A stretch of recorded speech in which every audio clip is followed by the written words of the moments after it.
आदाब, मुंसिफ टीवी में आपका इस्तकबाल है। आप देख रहे हैं जय महाराष्ट्र। पहले हेडलाइंस।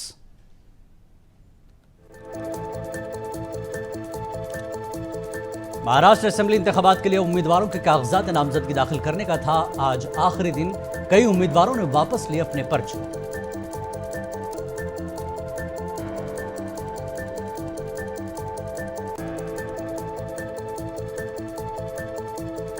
बीजेपी के साबिक एमपी गोपाल शेट्टी ने बोरीवली सीट से अपनी नामजदगी वापस ले ली। कांग्रेस के मुख्तार शेख ने भी अपने कागजात वापस लिए।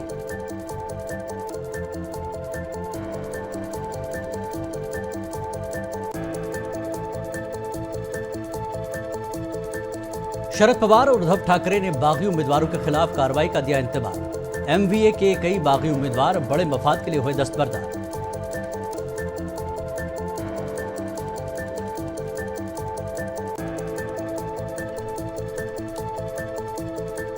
इलेक्शन कमीशन ने महाराष्ट्र की डीजीपी रश्मि शुक्ला के तबादले का दिया हुक्म। अपोजिशन पार्टी के लीडरों ने कमीशन के फैसले का किया खैर मकदम।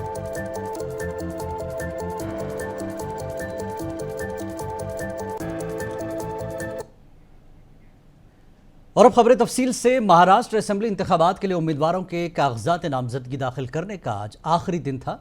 इस दौरान हुक्मरान इत्तेहाद महायुति और अपोजिशन इत्तेहाद एमवीए के कई बागी उम्मीदवारों ने अपने पर्चे नामजदगी वापस ले लिए हैं। ताहम चंद उम्मीदवारों ने अपने पर्चे वापस नहीं लिए और बहैसियत आज़ाद उम्मीदवार उन्होंने चुनाव लड़ने का फैसला कर लिया है। इसी बीच महाविकास अघाड़ी के लीडरान उद्धव ठाकरे, संजय राउत और शरद पवार ने मुलाकात की। इस मौके पर मीडिया से बात करते हुए इन लीडरान ने बागी उम्मीदवारों को कार्रवाई का इंतबाह दिया। शरद पवार और उद्धव ठाकरे ने कहा कि हमारा किरदार एक दूसरे के खिलाफ लड़ना नहीं है, बल्कि मिलकर लड़ना है। शरद पवार और उद्धव ठाकरे ने इस बारे में सबको आगाह कर दिया। उद्धव ठाकरे ने कहा कि जिन पार्टी लीडरों ने अपने पर्चे वापस नहीं लिए हैं, उनके खिलाफ कार्रवाई की जाएगी। कॉम्रेड कराड इथे आले होते, त्यांनी नाशिक पश्चिम येथे अर्ज भरला। माननीय पवार साहेब आणि उद्धव साहेबांशी चर्चा केल्यावर ते आपला अर्ज मागे घेतात। असे अनेक उमेदवारांना इथून पवार साहेबांनी आणि उद्धव साहेबांनी फोन केले, संपर्क साधला आणि प्रत्येकाला सांगितलं की आपण अर्ज मागे घ्या। आज 3 वाजेपर्यंत साधारण चित्र स्पष्ट होईल, पण आमची भूमिका अशी आहे की कोणीही एकमेकाच्या विरुद्ध न लढता एकत्रितपणे काम करावे। आता जसं संजय राऊत म्हणाले, पवार साहेब म्हणाले, आम्ही काल परवापासून आमच्या पक्षातल्या सर्वांना सूचना देतो आहोत। पवार साहेब देत आहेत, काँग्रेस देते आहे, अनेकांनी अर्ज मागे घेतले सुद्धा आहेत। काही जण अर्ज आता मागे घ्यायला चाललेले आहेत। एक साधारणतः 3 वाजता ही मुदत संपल्यानंतर आता राहिले किती वेळ, जेमतेम 1 तास राहिला, तर 3 वाजल्यानंतर कोणी मागे घेतले कोणी नाही घेतले हे चित्र स्पष्ट होईल। आणि जर का कोणी आम्ही सांगून मागे घेतलेले नसतील तर मग नाईलाजाने पक्ष त्यांच्यावरती कारवाई करेल। मात्र आमचा पूर्ण प्रयत्न आहे, महाविकास आघाडी म्हणून आम्ही एकत्रितच ही। बीजेपी के साबिक एमपी गोपाल शेट्टी ने बोरीवली सीट से अपनी नामजदगी वापस ले ली है। गोपाल शेट्टी ने पार्टी उम्मीदवार संजय उपाध्याय के खिलाफ पर्चे नामजदगी दाखिल किया था। इस मौके पर मरकजी वजीर पीयूष गोयल भी उनके हमरा थे। इस दौरान पीयूष गोयल ने कहा कि बीजेपी एक मजबूत पार्टी है, हम सब मुल्क की खिदमत के लिए मुत्तहिद हैं।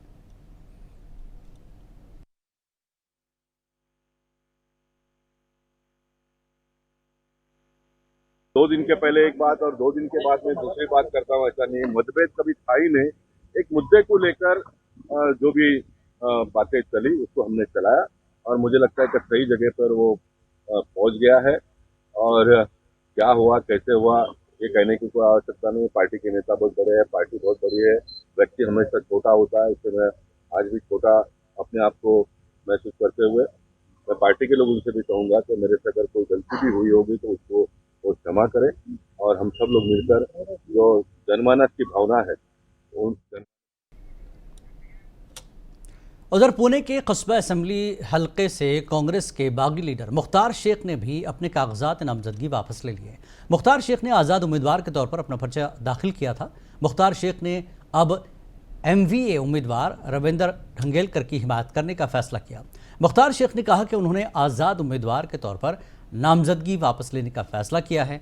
उन्हें रियासती सदर नाना पटोले, इंचार्ज रमेश चंधला और MP सैयद नासिर हुसैन के फोन आए थे। पार्टी लीडरों की यकीन दहानी के बाद उन्होंने फैसला वापस ले लिया है।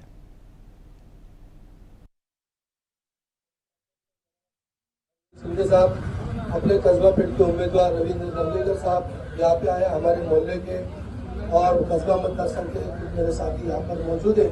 मैं आपको यहाँ आए और मुझे जो ताकत दी, मैं आपका पहले शुक्रिया अदा करता हूँ। और आज हालात ऐसे हैं जैसे आप जानते हैं, हालात के लिए मुझे कांग्रेस पार्टी के सब वरिष्ठ नेता का फोन है और अमित सिंधे और दंगेकर जो आए यहाँ पर कांग्रेस विचारों को बचाना है और भारतीय जनता पार्टी को हराना है। इसके लिए हम पूरे ताउन से रविंद्र दंगेकर को साथ देंगे और हमारे कौम के लिए वो कभी भी खड़े रहना चाहिए। इसलिए उनसे उम्मीद करता हूँ कि जो समाज तुम्हारे साथ है, वो समाज के हर सुख दुख के आप साथ रहो। हम तो उनके लिए लड़ते। चिंचवाड़ असेंबली हलके से अपनी उम्मीदवारी वापस लेने और महायुति उम्मीदवार शंकर जगताप को हिमायत देने का फैसला करने पर NCP लीडर नाना कटे ने कहा कि आज सुबह उन्हें अजित पवार का फोन आया था, जिसके बाद तमाम कारपोरेटर्स चिंचवाड़ के लोग इकट्ठे हुए और फैसला किया कि आने वाले इंतखाबात में हम महायुति उम्मीदवार शंकर जगताप की हिमायत में खड़े होंगे।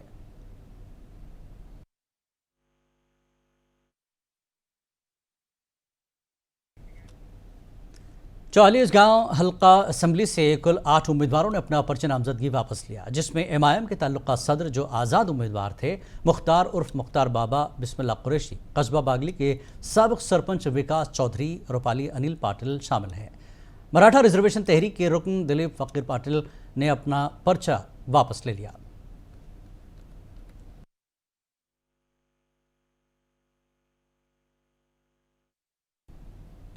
जनूबी शोलापुर हल्के में अखिल शिवसेना के उम्मीदवार अमर पाटिल की उम्मीदवारी फाइनल हो गई है, जबकि कांग्रेस के उम्मीदवार दिलीप माने ने अपना पर्चा वापस ले लिया। सोमनाथ विद्या ने कहा कि उनकी इंतखाबी मुहिम जल्द शुरू होगी।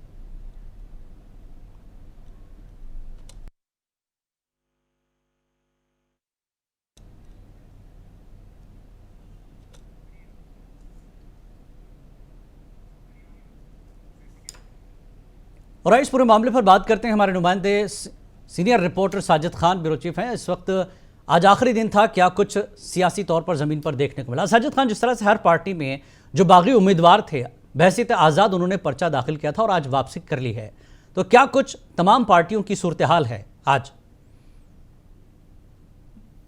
हेलो जी हाँ बोलिए। हाँ आ रही है। हाँ देखिए, अभी जो मेन जो कुछ सीटें हैं जहाँ पर बहुत ही जो पर्चा हेलो मेरी आवाज आ रही है? जी जी जी हाँ, जो जहाँ पे पर्चा जो वापस नहीं लिया है उसमें मेन माहिम की सीट जो है वो बड़ी मतलब जिसके लिए बीजेपी ने खुद कहा था कि हम सपोर्ट करने वाले अमित ठाकरे का, राज ठाकरे के बेटे हैं जी। तो उसमें एक जो नई पहलू सामने आया है, मेरे ख्याल से एकनाथ शिंदे भी नहीं चाहते कि वहां से उनका कैंडिडेट वापस जाए, क्योंकि हाँ सदा सरवरकर जो है वो एकनाथ शिंदे से मिलने गए हुए थे और मिलने के बाद वो उसके बाद उनका बेटा राज ठाकरे से मिलने के लिए गया। तो वहां पर जो बात हुई, उन्होंने ये शर्त रखी कि आप MNS जो है जी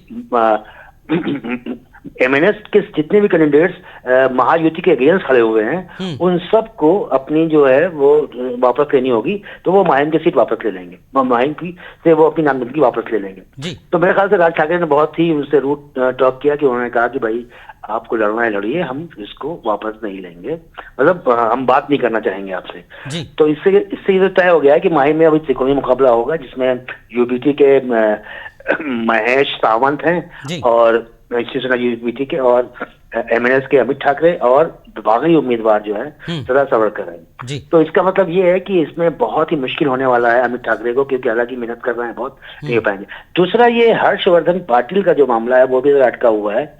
यहाँ पर जो राष्ट्रवादी कांग्रेस पार्टी शरद पवार गुट के नेता थे जो काफी दिनों से वहां पे मेहनत कर रहे थे, तो वो जो है वहां पर हर्षवर्धन पाटिल जो है उनके सामने एक बागी उम्मीदवार शरद पवार ग्रुप का खड़ा हुआ है, तो माने करके। तो अब ये भी मुकाबला बहुत ही मुश्किल हो गया है हर्षवर्धन पाटिल के लिए। हालांकि बीजेपी छोड़कर वो आए हैं शरद पवार के साथ, लेकिन अभी का जो चुनावी माहौल है वहां का, उससे उनका इलेक्शन बहुत टफ हो गया।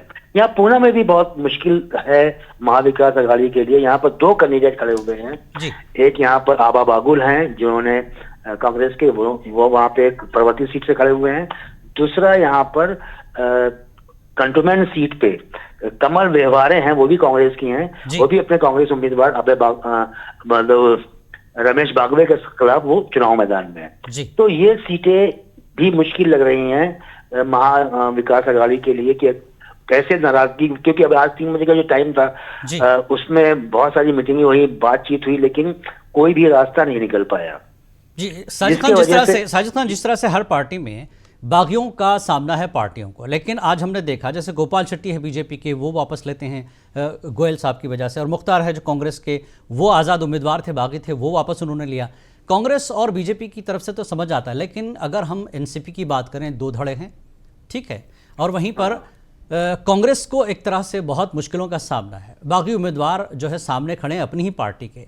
ऐसे में महायुति या आघाड़ी के लिए कितना मुश्किल होगा बीजेपी के सामने, खासकर क्योंकि बीजेपी जैसा कह रही है वो करके दिखा रही, मुत्तहिद है महाराष्ट्र में।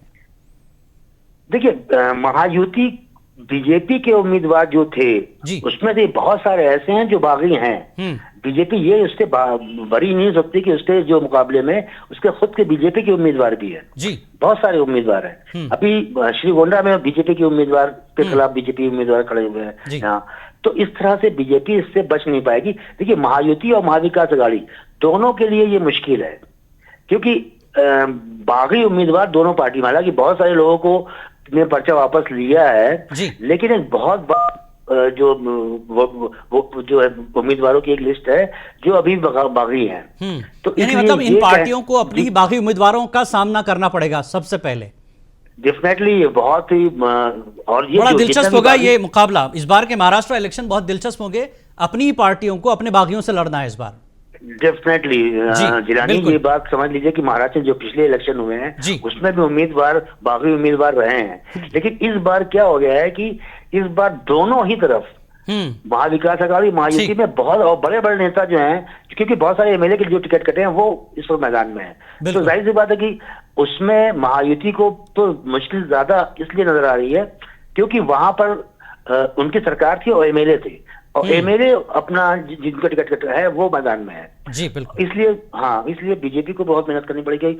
एकनाथ शिंदे के बहुत सारे बागी हैं, मतलब एक अजीत पवार की पार्टी के खिलाफ 7 उम्मीदवार शिंदे गुट के खड़े हुए हैं। बिल्कुल बिल्कुल। तो बड़ा दिलचस्प मुकाबला रहेगा। बाहर महाराष्ट्र में आज नामजदगी वापस लेने का दिन था, मुहिम शुरू हो चुकी है, कल से तो उरूज पर रहेगी। बहुत बहुत शुक्रिया साजिद खान इस पूरी बातचीत और जानकारी के लिए। महाराष्ट्र में असेंबली इंतखाबात में वोटिंग से 2 हफ्ते कबल इलेक्शन कमीशन ने महाराष्ट्र की डीजीपी रश्मि शुक्ला के तबादले का हुक्म दिया। कांग्रेस की क़यादत में अपोजिशन ने इल्ज़ाम लगाया था कि सीनियर IPS अफसर हुक्मरान महायुति इत्तेहाद के तई जानिबदाराना रवैया रखती हैं, और अगर वो आला ओहदे पर होती हैं तो मुनसिफाना इंतखाबात मुमकिन नहीं होते। इलेक्शन कमीशन ने चीफ सेक्रेटरी सुजाता सोनिक से कहा कि वो रश्मि शुक्ला का चार्ज फौरी असर से अगले सीनियर तरीन IPS अफसर को सौंपें और अगले रियासती पुलिस सरबराह के इंतखाब के लिए कल तक 3 नामों का एक पैनल भेजें।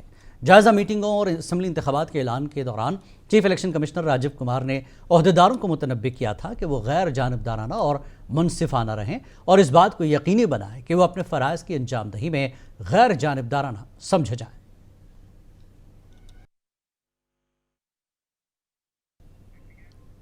महाराष्ट्र कांग्रेस के सदर नाना पटोले ने इलेक्शन कमीशन को खत लिखा है, जिसमें उन्होंने इलेक्शन कमीशन से दरख्वास्त की है कि कमीशन इस बात को यकीनी बनाए कि डीजीपी रश्मि शुक्ला को किसी दूसरे ओहदे पर तैनात न किया जाए। इस तरह कानूनी फ्रेमवर्क की पासदारी की जाए और इदारे पर आवाम के एतमाद को तक़वियत मिलेगी। वाज़ेह के कांग्रेस और दीगर पार्टियों की शिकायत पर अमल करते हुए इलेक्शन कमीशन ऑफ इंडिया ने आज डीजीपी महाराष्ट्र रश्मि शुक्ला के तबादले का हुक्म दिया है।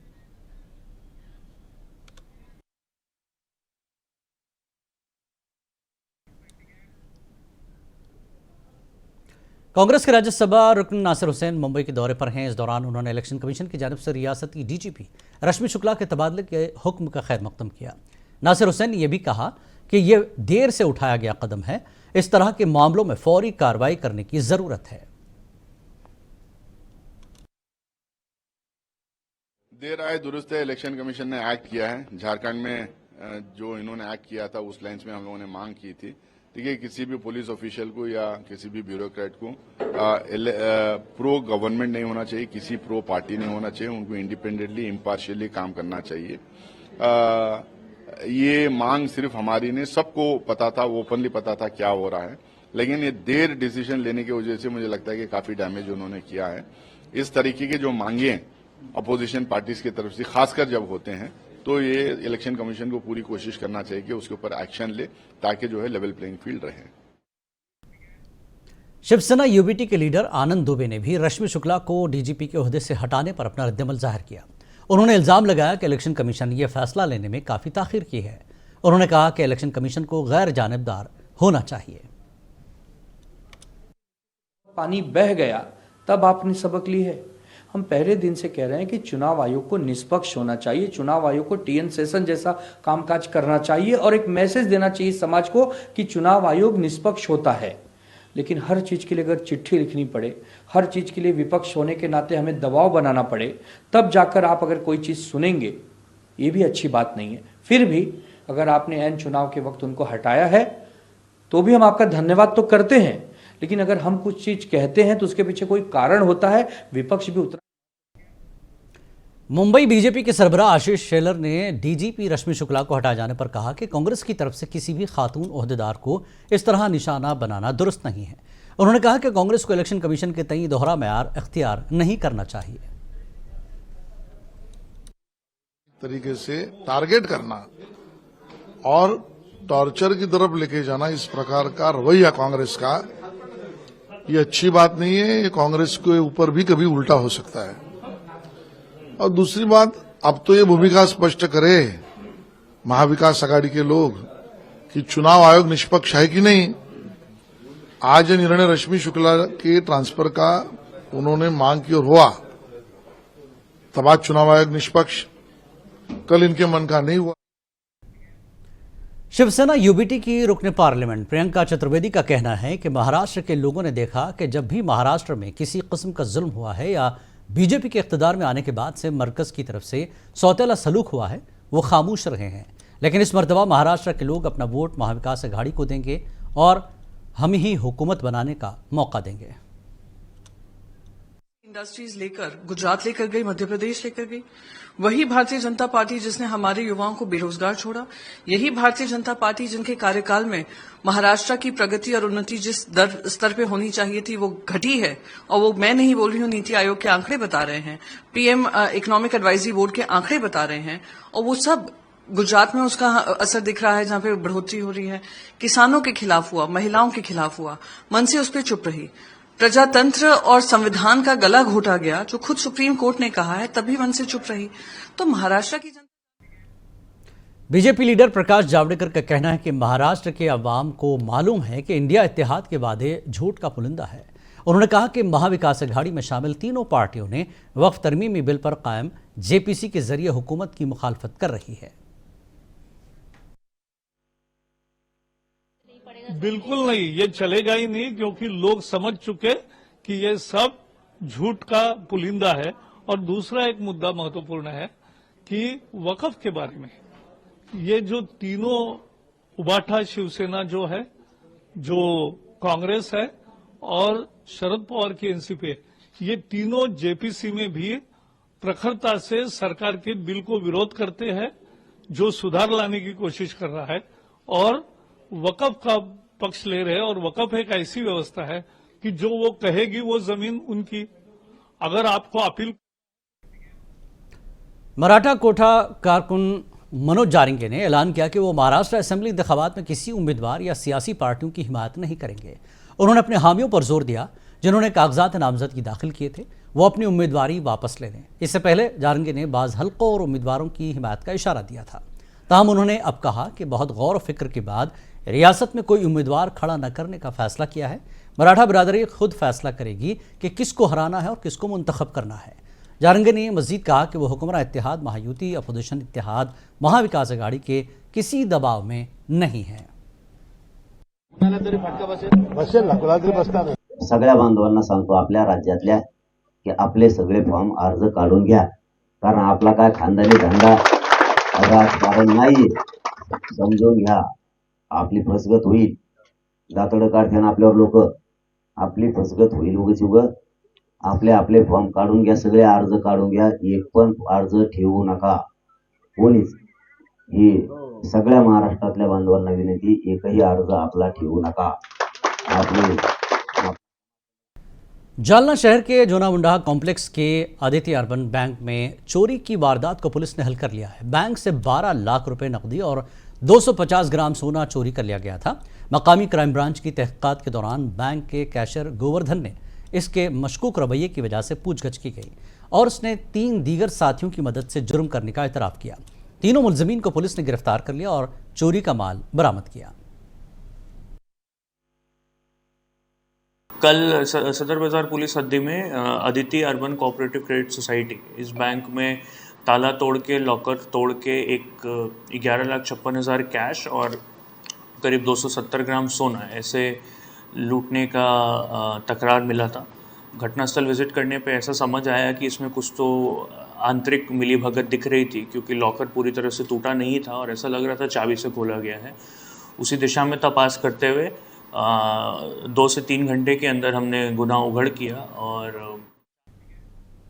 और आखिर में हेडलाइंस।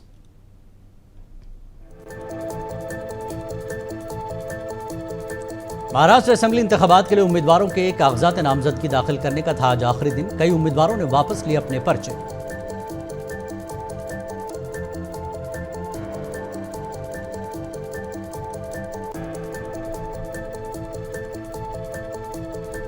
बीजेपी के साबिक एमपी गोपाल शेट्टी ने बोरीवली सीट से अपनी नामजदगी वापस ले ली। कांग्रेस के मुख्तार शेख ने भी अपने कागजात वापस लिए।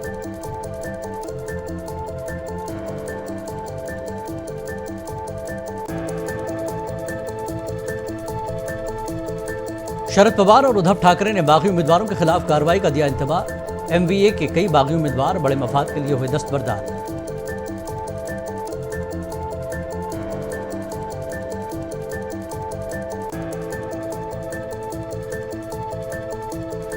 इलेक्शन कमीशन ने महाराष्ट्र की डीजीपी रश्मि शुक्ला के तबादले का दिया हुक्म। अपोजिशन पार्टी के लीडरों ने कमीशन के फैसले का किया खैर मकदम।